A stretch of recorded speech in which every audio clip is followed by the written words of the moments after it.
လန့်ခေါင်းလာတဲ့နေရာမှာစက်ကလာဖြော်ပြတဲ့အဖွဲတကူပြကွက်တွေကအမိုက်စားတွေဖြစ်ပင်ပဲလူသိမှုတွေဖြစ်လာတာပေါ့ရွာသားတွေအတိလာပါတော့တယ်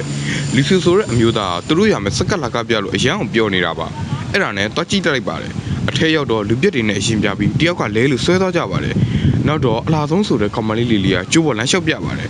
နောက်တော့လူ၃ယောက်ကကျိုးပေါ်လမ်းလျှောက်ပြပေမဲ့အောက်ကိုပြစ်ကြကတေသွားပါတယ်ပြီးတာနဲ့ဒါသမားတယောက်ကလူတယောက်ကိုစောင်းဝမ်းအလေထားပြီးပြစ်ပေမဲ့ရေမက်ဆိုင်တော်လို့တေသွားပါတယ်နောက်တော့သူ့ဘာသာပြကွက်အစ်စ်ပြမယ်ဆိုပြီးအိတ်နေတော့အပေါ်ပြလိုက်ကပထမတစ်ခေါက်ရပေမဲ့ဒုတိယတစ်ခေါက်မှာရေမက်ဆိုင်ပြီးတေသွားပါတယ်နောက်တော့မီးမုတ်အကွက်မှာမှုတ်တဲ့လူကမီးမုတ်ရင်တေသွားပါတယ်ရော့ကက်ပြကွက်မှာဘုံမော့ကတေသွားပါတယ်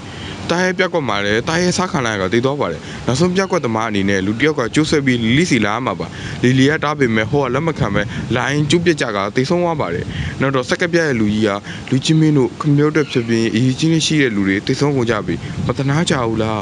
အေးချင်းသာရှိမယ်ဆိုရင်ဒီကိုဝင်လာလို့ရပါတယ်အေးချင်းရှိသူကအလားဆုံးလီလီနဲ့လက်ထပ်ခိုင်းပါမယ်ဆိုပြီးမြူဆွဲကဇလန်းလေးလည်းပြီးဆုံးသွားပါတော့တယ်